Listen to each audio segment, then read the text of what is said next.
அக்குள்மேனின் அருமையான வார்த்தைகள். அக்குள்மேன் என்ன பேசினீங்க செல்லம்? நாம் அரசியலுக்கு வந்ததுலேருந்தே நம்மளை பற்றி நிறையா சில தற்கூரின் கரெக்டாக தான் சொன்னானுங்க. அக்குள் தற்கூரி பொழுது நிறையா சீலை. நிறையானா அதிகம்னு அர்த்தம், சீலைனா கொஞ்சம்னு அர்த்தம். அதுன்னு நிறையா சீலை. சரி, ஏதோ ஒன்று 5 நிமிஷம் ஸ்பீச், 5 நிமிஷம் தான் பேசினார், அதுக்கு மேலே பேசலை. அந்த கருமத்தை கூட படித்து மனப்பாடம் பண்ணி ஒப்பிச்சுருக்கிறாரு. கேவலமாக இல்லை? என்ன பேச போகிறீங்க? நிறையா சீலை பேசுனது தப்பு. ஏதோ பதட்டத்தில் அந்த கூட்டத்தில் ஏதோ பேச வந்தது தவறி பேசுறது இயல்பு தான். நிறையா சீலைன்னு சொல்கிறது இயல்பு. ஆனால் ஒரு தடவை சொல்லலாம். 5 நிமிஷம் ஸ்பீச்சு, அந்த கருமத்தை மனப்பாடம் பண்ணி இதில் மக்கள் கத்துறாங்க. கத்தாதீங்க, நான் பேசிட்டு போயிடுறேன், நான் ஒரு விஷயம் சொல்ல வந்தேன், சொல்லிட்டு போயிடுறேன்.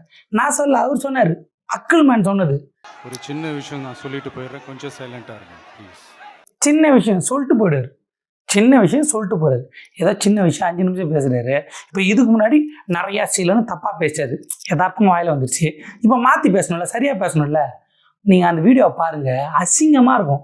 முதல்ல ஒன்று பேசியிருப்பார்ல, அதை அப்படியே திரும்ப பேசுவார். 5 நிமிஷம் ஸ்பீச்சு, அதை மனப்பாடம் பண்ணி யாராவது பேசுவாங்கல்ல? கேவலமாக இல்லை, அக்களுக்கே அசிங்கமாக இருக்கும்.